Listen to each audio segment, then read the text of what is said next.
Salut ma famille, c'est Chronique d'Atlas, j'espère que vous allez bien. Alors c'est vrai que cette CAN n'a pas encore terminé, mais il y a un sujet qui fait énormément parler autour du football africain actuellement, c'est le successeur de Belmadi. Parce qu'il y a énormément de noms qui circulent. Bien sûr, on a entendu parler d'Hervé Renard, on a entendu parler de Majid Bouguera, on a entendu parler de Vaïd Halilhodžić, mais le nom qui fait le plus parler, c'est Zidane. Parce que pour ceux qui ne sont pas au courant, il y a vraiment des vraies discussions entre Zidane, ou ceux qui représentent Zidane, son agent, sa famille, etc., et la fédération algérienne de football. D'ailleurs, il y a même des rumeurs qui disent que ce week-end, il y a une réunion qui est prévue entre les deux parties. Et c'est pour ça qu'aujourd'hui, je voulais parler de ça, vous dire un petit peu ce que j'en pense. Parce que je vais être honnête avec vous, imaginons vraiment si ça se fait, même s'il y a vraiment très peu de chance, faut être honnête là-dessus, je suis persuadé que ça n'a pas donné vraiment l'effet escompté. Je suis persuadé que Zidane ne réussira pas avec cette équipe d'Algérie ou n'importe quelle équipe africaine, ou même n'importe quelle autre sélection, pour qu'il puisse s'imposer en Afrique. Parce que je vous le dis, Zidane, pour qu'il s'impose en Afrique, j'y crois très très peu. On va en parler et je vais vous dire pourquoi. Et d'ailleurs, si vous aussi, vous n'êtes pas d'accord avec moi, si vous voulez me donner votre avis par rapport à ce sujet-là, on sera live ce soir à partir de 23h, après ce Nigeria-Cameroun. On aura bien sûr l'occasion de débriefer ce match, ce Nigeria-Cameroun, mais aussi on reviendra sur cette question-là, si vous voulez en parler, si vous voulez venir débattre à ce sujet-là. Mais sinon, pour commencer, alors déjà, c'est vrai que symboliquement, ça serait une bonne chose, une très bonne chose. Et c'est pour ça que je peux comprendre que beaucoup d'Algériens, beaucoup même d'Africains sont pour le fait que Zidane puisse rejoindre cette sélection algérienne. Parce que voilà, c'est un franco-algérien qui a jamais eu l'occasion justement de pouvoir s'imposer, de pouvoir faire quelque chose en Afrique, ou en particulier en Algérie. Je pense aussi qu'il doit y avoir un petit sentiment de regret quand on sait qu'il a été recalé justement par cette sélection algérienne en tant que joueur, avant même de jouer pour l'équipe de France. Donc quand on prend tout ça en compte, bien sûr que symboliquement, on se dit que l'histoire serait belle. Voir Zidane, aujourd'hui sélectionneur de l'Algérie, ça serait une très très belle histoire. Mais au-delà du fait que l'histoire sera belle, au-delà du fait que même au niveau de ce que ça pourrait apporter au football africain en termes de prestige. Parce que ouais, c'est sûr et certain que si Zidane entraîne l'Algérie, ben, on peut clairement être sûr que tout le monde suivra cette sélection algérienne, pas seulement les Algériens. En France, tout le monde aura les yeux sur ce que fera Zidane avec l'Algérie. Ça c'est clair et net. Et c'est vrai que pour le football africain, ça peut être une bonne chose. Parce que je vous le dis, Zidane sur le banc d'une équipe africaine, et en particulier de l'Algérie, pour la prochaine CAN, par exemple, ou même pour la CAN d'après, mais c'est sûr et certain que tous les Français y suivront cette CAN et ils suivront ce qu'il va faire. Et je dis les Français, mais c'est pas que les Français. Et ça donnerait vraiment un crédit énorme au football africain pour le coup. Je sais pas si on s'en rend compte, parce qu'on parle d'un coach qui a refusé la Juve, qui a refusé United, qui a refusé l'OM. Mais avec le PSG, je sais pas si vraiment il a refusé ou pas, mais en tout cas, voilà, ça a pas pu se faire non plus. Et que, voilà, il est passé à côté de tous ces clubs-là pour aller entraîner une sélection africaine. Mais je vous dis, la symbolique, elle serait très très forte. Mais si on est objectif, si on retire un petit peu le côté symbolique, si on retire un petit peu l'aspect médiatisation autour d'une nomination de Zidane à la tête de l'Algérie qui ferait un buzz monumental, si on retire tout ça et qu'on s'intéresse que sur l'aspect sportif, bien sûr que Zidane, personnellement, je le vois très mal, je vous dis la vérité, hein. Ça peut faire mal à certains, mais je le vois mal s'imposer justement en Afrique. Et on sait très bien des coachs qui ont très bien réussi en Europe, une fois qu'ils sont arrivés en Afrique, c'était totalement différent. On a l'exemple le plus récent avec Gasset, avec la Côte d'Ivoire.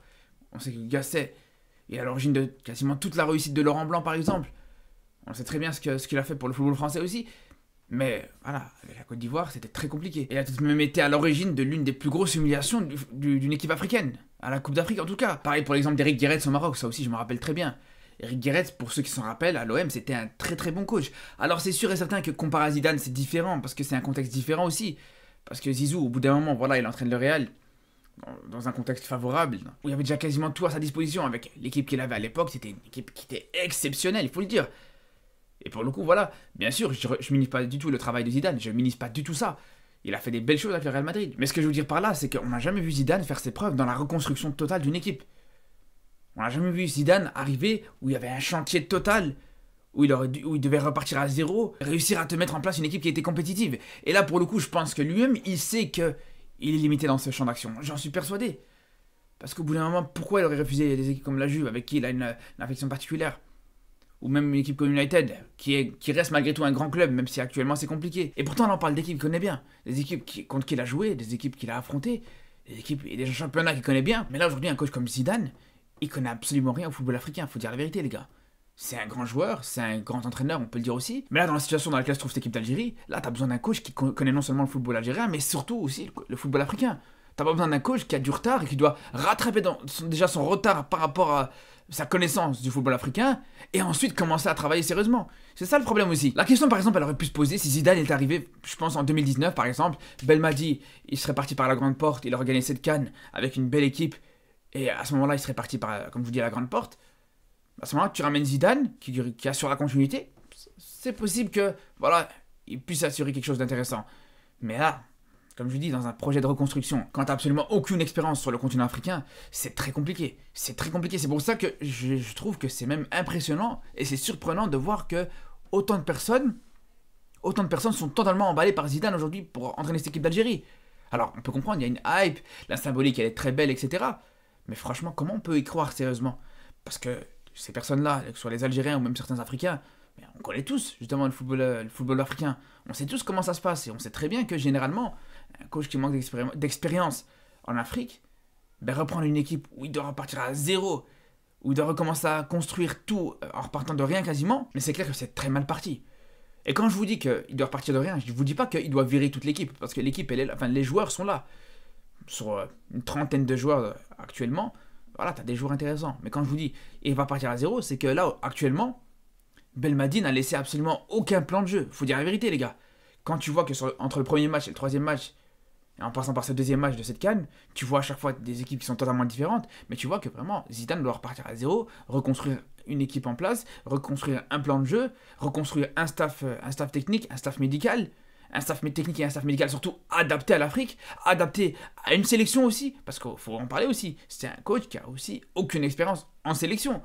Et ça aussi, c'est un travail particulier. Entraîner un club, c'est pas entraîner une sélection. Et entraîner une sélection africaine, c'est pas entraîner une sélection européenne non plus. Et c'est pour ça, honnêtement, j'aimerais vraiment bien connaître les personnes qui te disent aujourd'hui qu'un Zidane, ben, il serait l'homme de la situation aujourd'hui en Algérie. Franchement, au-delà de l'aspect symbolique, au-delà du fait que ça serait beau pour la sélection algérienne et pour l'histoire de cette équipe d'Algérie, ok, c'est une chose. Mais j'ai envie de savoir vraiment, c'est quoi les arguments qui montrent que vous êtes convaincu par un coach qui aujourd'hui a prouvé que dans une seule équipe, et qui est peut-être l'une des meilleures équipes de l'histoire, en termes de qualité, en termes de joueurs, etc. Voilà, c'est sûr que c'est plus facile de réussir avec un Real Madrid Prime, dans lequel tu avais des joueurs comme Ronaldo, qui étaient à son Prime, des joueurs comme Modric, des joueurs comme Kroos, des joueurs... Bref, on va pas énumérer ces joueurs-là, mais c'est sûr que, faut être honnête, réussir dans ce contexte-là, en plus de ça, c'est un contexte qu'il connaît bien, vu que là, pour le coup, ben, non seulement il a été joueur là-bas, en plus de ça, ben, il a été adjoint d'Ancelotti avant de rejoindre cette équipe en tant que coach, qui lui a été énormément facilité, et à ce moment-là, voilà, il n'y avait plus qu'à faire son travail. Et là, ça va être différent. Là, ça va être totalement différent. C'est pas, là, tu vas arriver, bam, c'est bon, tu feras juste... Non, c'est toi, tu dois arriver, construire l'équipe, construire, comme je vous dis, trouver un staff, mettre en place un projet de jeu, bref. Et là, c'est différent, parce que quand je vous dis que déjà Zidane, même en Europe, on aurait bien aimé voir qu'il fasse ses preuves, comme je vous dis, dans une équipe qui n'est pas forcément un Real Prime, dans une équipe qui est peut-être un petit peu moins impressionnante, on aurait déjà bien aimé voir ça, et beaucoup sont sceptiques par rapport à ça.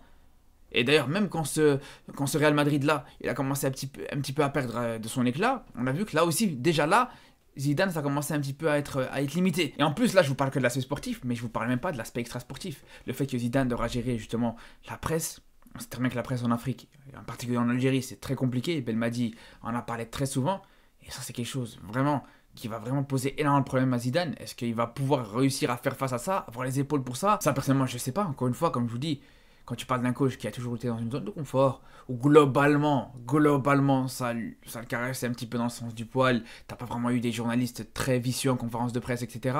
C'est à l'image de ce que tu auras en Afrique, c'est vraiment très minime.